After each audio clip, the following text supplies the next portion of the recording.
Halo, assalamualaikum sobat CP dimanapun lu berada. Alhamdulillah hari ini kita masih diberikan kesehatan dan keselamatan oleh Tuhan Yang Maha Esa, sehingga kita masih bisa berjumpa lagi di dalam rutinitas gue ya, podcast. Kebetulan saat ini gue lagi ada di Madiun nih, di salah satu alas. Kalau nggak salah alas ini namanya apa mas? Selo Dukun. Selo Dukun yang ada di Cermo, Desa Cermo. Di Desa Cermo ya. Nah, salah satu tempat yang kayaknya asik juga untuk digali potensinya. Dan di belakang gue ini juga ada kabin ya dari Kebo Kluyur. Dan tentunya ada yang istimewa di sini karena banyak juga nih permintaan dari teman-teman yang romantis dong gitu kan. Ya kalau gue cerita romantis sebenarnya gue nggak masalah gitu, cuman yang masalah nih yang di belakang gue gitu kan, kondenya pada gede-gede gitu. Sampai gini emang ya? Oh kan main bagus gitu kan, masih inget lo ya. Nah cuman hari ini ada yang berbeda. Kebetulan gue berjumpa juga dengan dua orang pentolan Kebo Kluyur yang nggak kebetulan juga sih, kebetulan juga nih, kebetulan nggak kebetulannya. Jadi Mas Amari dan Mbak Lia ini ternyata dua sejoli ya, sehidup semati yang ternyata itu sama-sama hobi melakukan pendakian. Jadi di sini gue mau kulik-kulik sedikit bagaimana sih sepasang suami istri dengan kesibukan masing-masing. Tetapi di dalam setiap pendakian itu mereka kerap bersama-sama ya, turun sama-sama gendong keril, sama-sama menikmati alam dan bisa meninggalkan kesibukan rumah tangga masing-masing. Oke, gue langsung aja ya kedua narasumber kita yang luar biasa ini. Halo. Halo, assalamualaikum. Halo Mbak Lia. Waduh, luar biasa nih ya. Jarang-jarang, jangan pernah ngiri ya. Jadi gini Mas Amari, ya, saya ke Mas Amari dulu ya Mbak Lia. Siap. Ya. Ini sedikit menyimpang. Kenal sama Mbak Lia ini di mana Mas Amari? Oh, ya. Oh, awal kenal dari ini Lia ini sebenarnya dari temennya temenku. Temenku, aku punya temen cewek. Kebetulan temennya ini temen atlet basket ya, basket. Sudah saya dengan temenku udah lama, namanya Tiara itu lama. Akhirnya dikenalin sama ini, tapi waktu itu beneran sudah saya pernah ketemu sekali waktu di acara apa itu, ada suatu event di Kota Madiun. Kebetulan Lia ini ngisi sebagai dance. Wow ya, dance. Saya lihat waktu itu, wah, ada setrumnya ya. Wah. Ya saya nggak tahu waktu itu. Ya. Berapa tahun kemudian ini dari istri saya nggak tahu. Iya. Saya yang tahu itu, wah cewek kok tinggi banget gitu, saya kok bongsor banget gitu. Tapi saya minta selalu aja kan, saya waktu itu cuma hanya lihat bukan dance-nya ke acara event BMW Freestyle itu. Waktu masih muda. Nggak taunya berapa tahun kemudian jadi istri saya. Nah, itu prosesnya kenal sampai nikah hanya 3 bulan. 3 bulan? Iya. Itu baru ada setrumnya tuh ya. Wow, itu keren ya. Terus kalau Mbak Lia sendiri nih, kenapa sih Mbak Lia kan terhitung cantik ya, kok mau sama Mas Amari gitu loh? Jangan salah, ini kegantengan saya sudah tertampar ke anak-anak saya. Waktu saya muda ganteng. Oh iya. Boleh saingan sama Mas Arya. Cuma dengan akhirnya keluar anak dua, tertransfer itu kegantengan saya ke anak saya. Betul. Enggak bercanda ya, gua bercanda ya. Kalau Mbak Lia itu kapan dredetnya sama Mas Amari itu? Ya kan waktu dikenalin, terus terang kan waktu dulu sama sekali nggak ada ini pacaran atau gimana, masih teman kerja juga Tiara itu. Terus dikenalin. Jadi dikenalin temen namanya Tiara itu, Tiara juga teman kerja Mas waktu itu. Waktu dikenalin sih nggak ada ketertarikan tersendiri, tuh sama sekali nggak ada. Iya. Terus Mas Amari ini main ke rumah yang diapelin mamaku. Ya, tak tinggal keluar. Terus berjalan 1 sampai 2 bulan nggak sampai sih, cuma 1 bulan. Terus temenku bilang gini, ingat sampai sekarang aku, gimana, ada nggak kesempatan buat temanku, maksudnya buat Mas Amari, temanku Tiara bilang gitu. Terus tak pikir-pikir, ya udahlah gitu. Ternyata ya udahlah, saat itu tuh rentetan itu panjang gitu. Mungkin nggak tahu Mas Amari kayak gimana, aku tiba-tiba tuh diajak malam-malam itu, diajak, loh Mas ini kemana? Terus tak ajak ke rumahku, kan nggak tahu, jadi dari rumahku ujung utara ya Mas, rumahku ujung utara sampai ke ujung ini aku nggak terlalu jauh kan, nggak tahu jalan-jalan arah Kaibon yang rumah sekarang itu nggak tahu. Tiba-tiba udah sampai di rumahnya. Dari situ aku langsung ditantang sama orang tuanya, gimana? Wah, itu aku bingung aku. Akhirnya asal aja, ya sudah gitu. Dari situ tiba-tiba dari selang 1 minggu, aku ingat hari Jumat, mamahku duduk di bawah, aku di atas. Aku gimana ya ngomongnya sama mamahku gitu kan. Mamahku lagi nonton waktu itu silat misteri. Oh iya silat. Mah, iya ngapa gitu, bahasa Jawa kan, kenapa gitu. Aku mau nikah, kaget mamaku, loh sama siapa gitu. Terus akhirnya Mas Amari tak kenalin, ya Allah. Jadi itu prosesnya tuh sangat singkat sekali. Instan sekali. Itu namanya jodoh. Oktober itu Mei, ingat aku Mei, aku kenal. Oktober itu aku tunangan, Agustus tunangan, Oktober nikah. Wow, 9. Tanggal 9 nikah. Sudah itu. Jadi Mas Amari termasuk cowok paling beruntung juga ya. Dengar-dengar Mbak Lia ini masih ada garis-garis iki loh, menir Belanda gitu ya. Iya, dari buyut. Jadi dari buyut, keluarga ya. Mama. Jadi ternyata prosesnya tuh bener-bener yang namanya jodoh kita nggak bisa duga sama sekali ya. Oke, sekarang dari introduksi yang cukup menarik ini kita masuk. Ternyata kedua si Joli ini sama-sama punya hobi melakukan pendakian gunung. Gua dari Mas Amari dulu. Mas Amari, mulai tahun berapa melakukan pendakian Mas Amari? Ya itu tahun 2003 Mas. Jadi 2003. saya ingat waktu ya karena di Madiun lokasi saya paling dekat itu Gunung Lawu. Terus saya perdana ke Gunung Lawu. Itu masih ingat waktu Satu Suro itu tahun 2023 ini. Itu nyari wangsit apa mau naik gunung Satu Suro itu? Ya kebetulan waktu era-era itu barengan banyak pendaki sama orang-orang yang ritual itu banyak barengan. Ramai banget itu waktu itu. Iya. Terus sama siapa aja tuh Mas Amari? Waktu dulu sama temen deket rumah satu, sama teman-teman yang di luar ya di kota tapi agak jauh rumahnya. Kita waktu dulu kan belum ada seperti informasi seperti ini Mas. Jadi kita bisanya naik harus nebeng pada orang yang teman-teman yang sudah pernah gitu. Jadi nggak bisa sekarang bisa lihat sosmed ini infonya bisa. Kalau dulu waktu itu nggak bisa. Kita siapa yang pernah ke sana? Saya waktu Mas kapan-kapan kalau naik ajak dong saya ikut kabar. Itu terus mendaki sampai ketemu Bali ya ini. Ya, ketemunya bukan di gunung sebenarnya tadi seperti yang saya ceritakan. Saya nggak ngerti Lia ini seorang pendaki. Awalnya akhirnya nikah cerita ya ternyata juga pernah daki juga, suka daki. Bahkan dia masih sekolah SMA ya, SMP.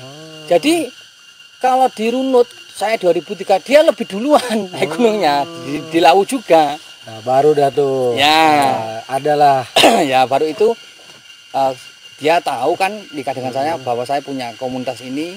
Akhirnya waktu itu kan memang belum berkembang kan, memang dari awal-awal Gebuk Puyuh belum berkembang. Akhirnya dengan support istri saya ini, ayo Mas kembangkan lebih data gitu. Kebetulan seperti struktur organisasi agak paham ya itu. Akhirnya sampai sekarang ini. Kalau Mbak Lia mulai mendaki tadi saya dengar dari SMP ya. Berarti tahun berapa Mbak Lia?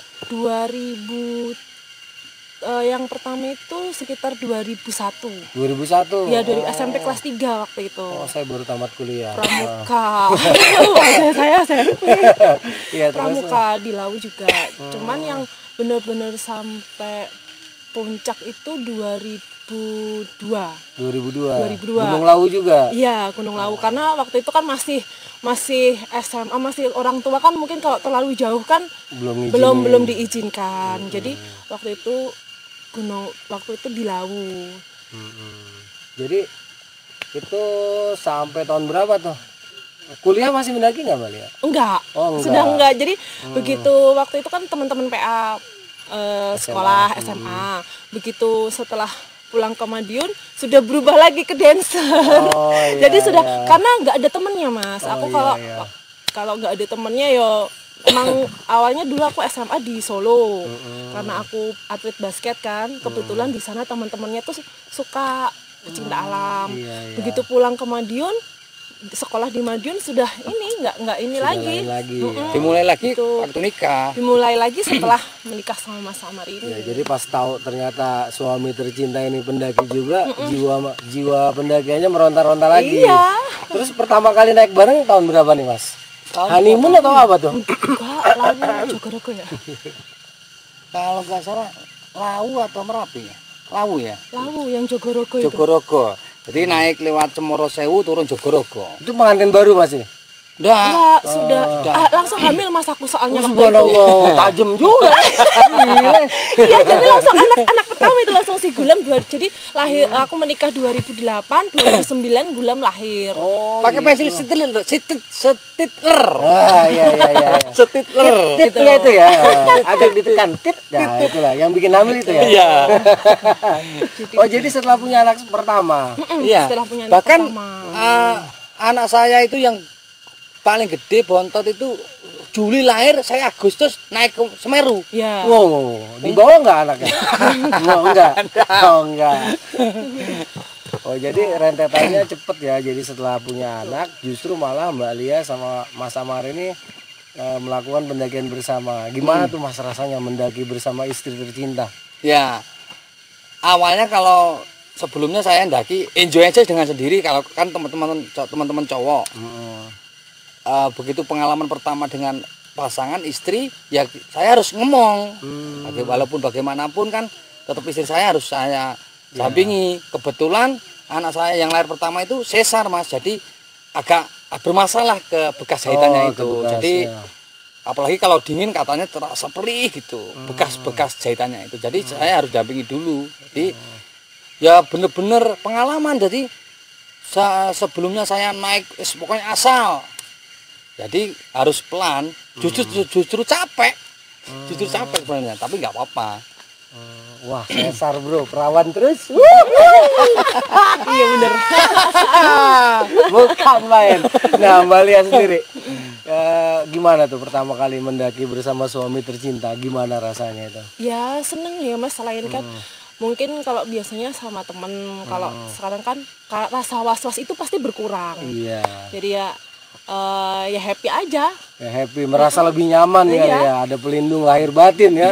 Dunia akhirat bukan main. Itu teman-temannya. Keren. Ngiri-ngiri dah lu.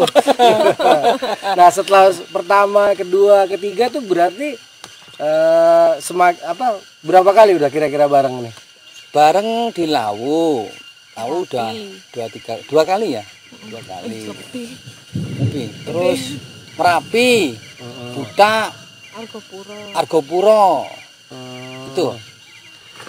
Ke Argopuro. Ya, Argopuro. Boleh nggak saya tanya nih, Mbak Lia dulu ya. Waktu naik Lawu pertama kali itu, waktu SMP apa SMA itu? Itu pernah nggak punya pengalaman dalam tanda kutip yang sering saya alami gitu, dalam artian pengalaman mistis, punya nggak? Iya. Kebetulan tahun 2002 ya, yang 2002 yang sampai kena badai itu. Itu baru di pos 2 Mas. Jadi lewat Cemoro Kandang di pos 2 kami berhenti, ada badai. Nah, ada kabar dari atas katanya nggak boleh naik soalnya ada mayat gadis. Jenazah gadis, dia bilangnya 20 tahun gitu kan. Akhirnya kita nggak boleh melanjutkan perjalanan, jadi otomatis turun. Akhirnya ngecamp di Cemoro Sewu waktu itu. Jadi begitu ini kita jalan di Cemoro Sewu, ngecamp di situ. Nah, di situ teman saya ini bilang namanya waktu itu kan anak SMA ya, jadi mungkin emosinya itu kalau lihat sesuatu langsung ngomong gitu. Di sana apaan kan pasti langsung ngomong gitu. Teman saya ini yang namanya Jimmy tuh bilang, lihat nggak yang di atas yang di dekat ini apa namanya? Yang belakang kamar mayat itu lah, yang belakang inilah. Belakang base camp yang dulu dipakai buat menyimpan jenazah itu. Samping, jadi kamar yang belakang, yang ada jalan kecil itu, nah, itu kan untuk simpan ini, simpan jenazah sementara. Dia katanya tuh lagi melambai-lambai, rambutnya pendek segini gitu kan. Nggak tahu waktu itu dia begitu cerita, aku bawa ke dalam istilahnya, aku bawa ke dalam pikiran atau gimana. Aku pamit, aku tidur dulu. Nah, aku tidur. Posisi tendaku itu di ujung, Mas. Posisi tendaku tuh di ujung. Jadi sini sudah semak belukar. Kayak semak belukar gini. Jadi di ujung kiri kalau nggak salah aku ingat. Di situ terus ada batu besar. Nah, aku tidur ke sini kan, tutup dekat pintu. Tiba-tiba tuh ada yang jalan, seret gitu, berdiri di kayak kayak cewek, Mas. Suaranya cewek. Jadi dia bilang gini, "Iya, aku kesini." Sampai sekarang ini aku suaranya tuh nggak bisa hilang. Iya, aku di sini aja, bilangnya gitu. Terus dia gitu, aku ngeliatin gini kan, siapa di situ? Cuman nggak maksudnya nggak sampai berpikiran di situ ada semak-semak, nggak mungkin. Aku nggak ini. Besok paginya, terus dia pergi kan. Besok paginya aku lihat, loh, di sini nggak ada apa-apa, semak-semak gitu. Langsung kepikirannya jangan-jangan gadis yang itu. Setelah itu sudah kan. Selang tahun 2000, aku belum nikah, 2007 aku kan kerja di Sampurna. Nah, waktu itu ada ini, ada apa namanya, kayak survei. Kebetulan waktu itu surveinya di area Sarangan. Nah, waktu ke sana kita itu ke base-nya Tim SAR Lawu. Di sana ada base Tim SAR Lawu kan. Pas ke sana lihat itu kayak di dinding apa di mading, kayak di mading itu. Korban tahun berapa gitu. Begitu ada tahun 2000 itu aku langsung lihat tuh, Mas, cewek itu, Mas. Itu langsung bener-bener aku tuh langsung bisa tahu kalau ini tuh kalau ceweknya tuh ini dia itu. Pas tak lihat itu ingat aku itu 16 Agustus 2002. Sampai sekarang aku ingat.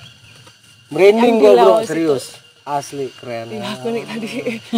Itu pengalaman pertama tuh, Mbak? Iya, gitu pengalaman pertama itu. Setelah sama suami pernah ngalamin lagi kayak gitu? Di Jogorogo, waktu ke Lawu, yang kita turun Jogorogo, sama di kemarin Lawu via Singolangu. Ngalamin lagi. Iya. Tapi seserem itu nggak yang pertama itu? Yang paling serem tuh justru di Jogorogo. Oh, di Jogorogo. Yang waktu jalan turun malam lewat Jogorogo. Mbaknya terpisah sendiri atau didampingi suami tercinta? Enggak, kan kita rame-rame 16 orang. Termasuk sama beberapa teman-teman yang sekarang ada di sini. Itu kan aku kalau kan sudah kelaparan, kehausan, kita nyari jalan itu muter-muter terus, nggak ketemu. Malam itu, malam. Iya. Itu bukan jalur pendakian. Iya. Jalur SAR-nya 501, jadi booster apa namanya, Mas? Yang buat latihan itu, Mas. Rider. Buat latihan itu. Nah, itu teman-teman lewat situ, Mas. Terus akhirnya kan aku jalan sama Mas Agung, sama satunya lagi Mas Simon, sama Heri Cokli itu. Aku ikut. Nah, mereka nyari jalan kan. Mereka nyari jalan. Kita tidur di perengan gini. Aku ikut kan. Jadi turun gini, ada lembah ya, tebing gini. Sini Kalimati.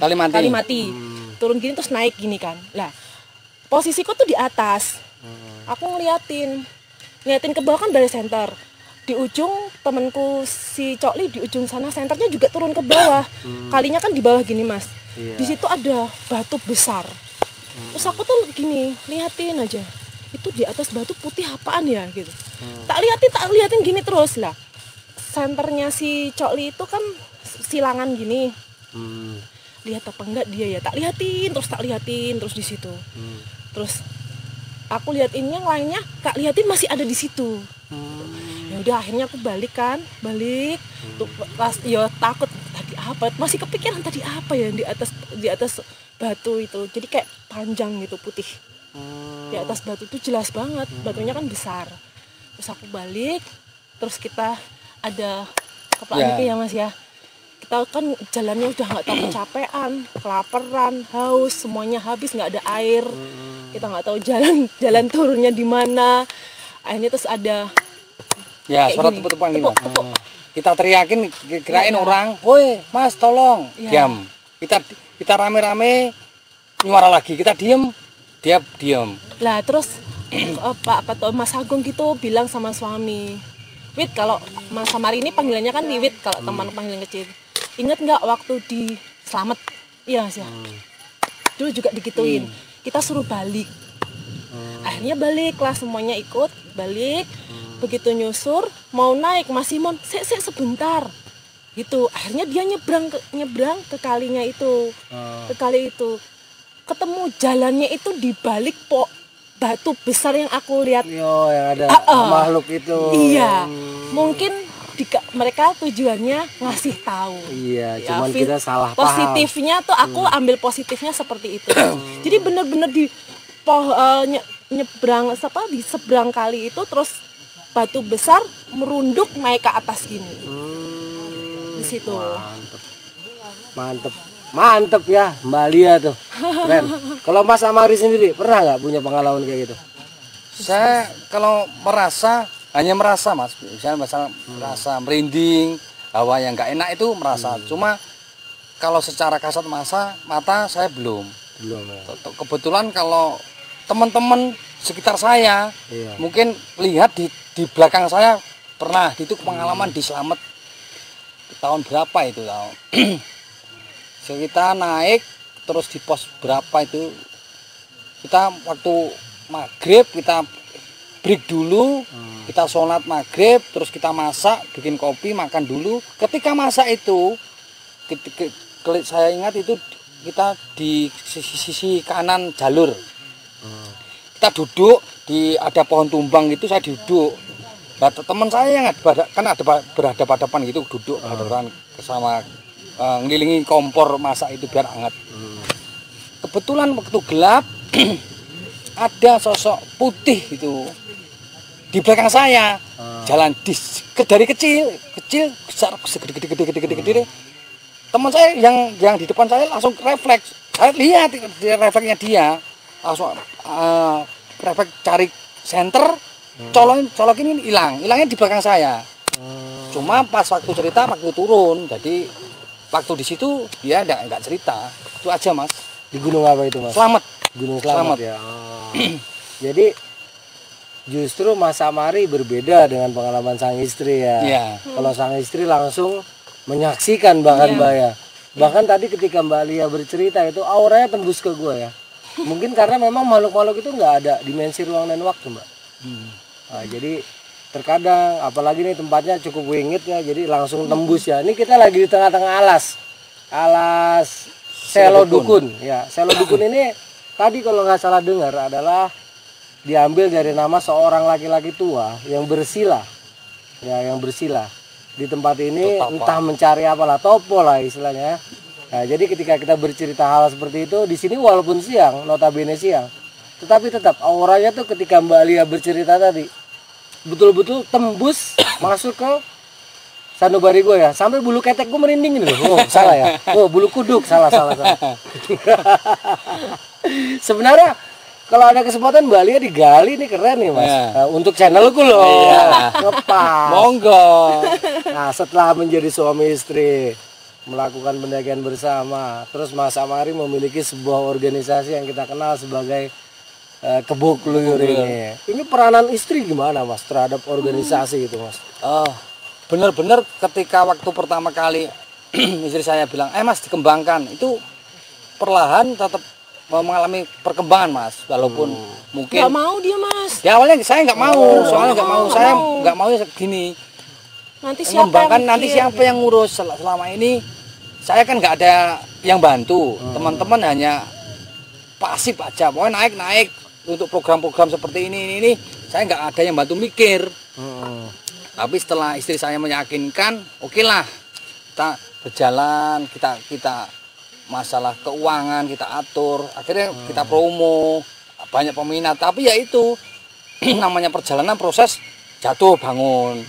Ada kalanya anggota banyak tapi nggak ada setahun buyar lagi seperti itu sampai benar-benar kita ada ide untuk bagaimana ini untuk benar-benar solid, anggotanya hanya berapa itu, nggak ada 15. Kita bagaimana kita ini dilegalkan. Akhirnya kita proses dari nol sampai kita keluar sertifikat Kemenham ya, keterangan itu 2 tahun kita nunggu. Setelah itu kita berkembang. Kebetulan ada teman-teman yang awalnya dulu nggak terkira, akhirnya masuk teman-teman yang baru, alhamdulillah solid sampai sekarang ini. Jadi sumbangsi istri tercinta ini luar biasa ya. Sempat saya meragukan juga, soalnya kan belum mengenal sebagaimana sesulit apa sih ini istilahnya, ngopeni organisasi ini susah, memang susah. Ini yang ngurusin susah. Tapi memang berat. Memanagenya itu berat. Tapi ya alhamdulillah dengan ikhtiar yang baik ya Mas. Jadi istilahnya kita bukan mencari anggota yang banyak, tidak, tapi sedikit tapi solid itu lebih baik. Lebih susah ya. Iya.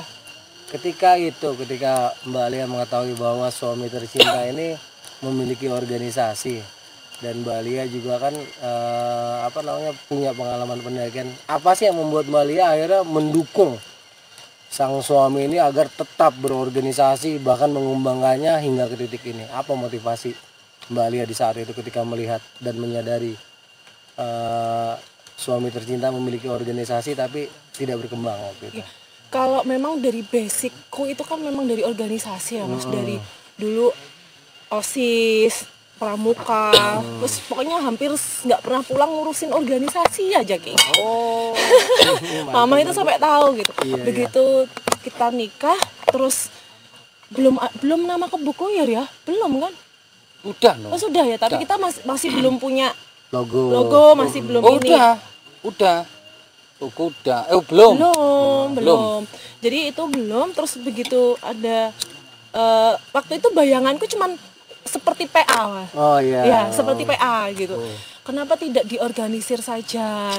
Kebetulan bidangnya itu saya demen, dia demen gitu kan. Jadi kenapa tidak? Gitu loh. Memang awalnya memang berangkat dari saya ini pecinta organisasi. Kayak gitu itu. Romantis banget ya. Ngiri-ngiri rale.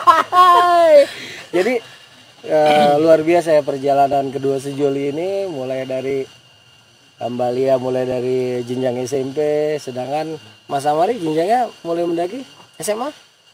Kuliah. Oh, justru kuliah ya. Terus mereka berjalan dalam garis takdirnya masing-masing, berjumpa di dalam pelaminan, terus bersama-sama berjalan, sama-sama ngurus organisasi. Mantap ya, romantis banget. Dan itu kami Mas, sedikit bocoran ya. Sering kali dan tidak sedikit ketika saya walaupun suami istri tapi selisih pendapat tentang organisasi banyak. Organisasi ya.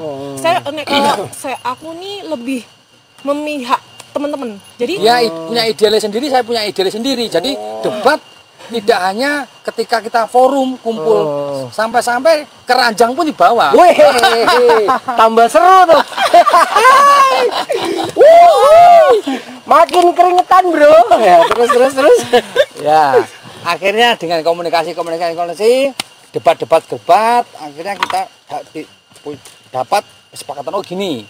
Baru nanti kita menyampaikan ide ini kepada teman-teman. Bagaimana teman-teman? Kalau setuju, oke, realisasi. Kalau enggak, ada tambahan-tambahan sedikit di edit-edit kita. Iya. Ya kalau nggak ada perdebatan nggak akan berkembang. Oh, betul. Nggak ada rintangan ya, nggak ada tantangan jadinya. Luar biasa teman-teman ya.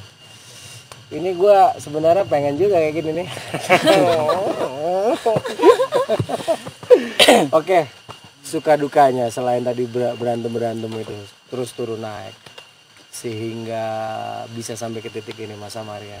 Ada nggak hal-hal yang membuat boleh salah satu menjawab gitu atau gantian yang membuat Mas Amari atau Mbak Alia ini sempat drop atau putus asa sehingga ada keinginan untuk break atau atau sudahlah gitu? Ada nggak sampai sering kayak gitu? Apalagi Sering, aku. Oh gitu Sering ya. kali ya. Apa tuh Coba contohnya? apa? Contohnya apa tuh Mas? Monggo. Kalau saya biasanya punya ide Mas, punya ide seperti ini sudah saya pertimbangkan masuk. Tapi keterbatasan SDM, jadi mungkin apa yang saya sampaikan itu belum bisa diterima oleh teman-teman anggota. Seperti apa sih? Ya, mereka mungkin butuh pembuktian. Jadi untuk sekedar mereka dikasih tahu gambaran proyeksi teori, mungkin mereka belum masuk. Ketika saya belum praktek, itu mereka pasif aja. Itu beban menurut saya. Itu aja. Kalau Mbak Lia sendiri, mumpung belum gede nih usianya. Ya ya biasa ya Mas, kalau laki-laki itu lebih berpikir dengan pikiran, Betul. kalau perempuan itu dengan Perasaan, hati, ya, dengan hati. Jadi ketika permasalahan anggota, entah secara terkadang masalah pribadi itu bisa masuk ke organisasi. Masalah anggota itu jadi perdebatan kami, gitu. Masalah program, masalah semuanya itu sampai saya tuh kayak wes lah, aku gak mau ngurusin urusan. Nah, akhirnya suami Mas Amari bilangnya, loh itu komitmenmu dari awal kan. Akhirnya aku balik lagi ke aku Mas. Akhirnya kan dari awal kan saya sudah ragu Mas. Yang menyemangati ini, ayo dikembangkan kan ini yang Istri, saya. Makanya saya kembalikan loh. Saya kan dulu sudah ragu, jadi biar apa adanya lah, jalan apa adanya lah, seperti air mengalir. Dia yang ayolah dikembangkan. Akhirnya saya kembalikan ketika ada masalah, dia menyerah. Loh, ini saya jadi sampai detik ini, sampai berjalan sejauh ini ya karena kamu. Luar biasa teman-temannya. Hampir mirip dengan gua. keren. Nah, jadi perjalanan panjang kedua sejoli ini bisa dijadiin ini ya teman-teman ya. Jika teman-teman suami atau istrinya atau kedua-duanya itu pendaki, bisalah Mas Amari dan Mbak Lia ini diambil kisahnya ya, perjalanan mereka terus dalam menjalankan roda organisasi. Mereka tuh saling bahu-membahu walaupun tidak semulus dan seindah bayangan, tetapi sebagai suami istri, sebagai soulmate, mereka tetap kompak ya dalam pasang surut perjuangan mereka, hingga akhirnya gue saksi, gue bisa melihat organisasi yang mereka kelola ini tetap eksis sampai detik ini. Oke teman-teman, ini nanti mungkin ya kalau ada kesempatan, Bu diizinin nggak Mas ya, aku podcast sama Mbak Lia ini khusus Boleh. untuk pengalaman misisnya? Boleh, silakan. Boleh. Jangan ada yang cemburu ya. Soalnya gue cuma minta cerita ini gitu. Oke teman-teman, inilah kisah dari dua sejoli, Mas Amari dan Mbak Lia. Gue Arya Sena dari Selodukun, Kampung apa Mas? Desa Cermo. Desa Cermo, Kabupaten Madiun. Pamit. Undur diri dulu ya. Wassalamualaikum warahmatullahi wabarakatuh. Terima kasih Mas Amari. Terima kasih Mbak Lia. Sama. Mantap. Tunggu ya.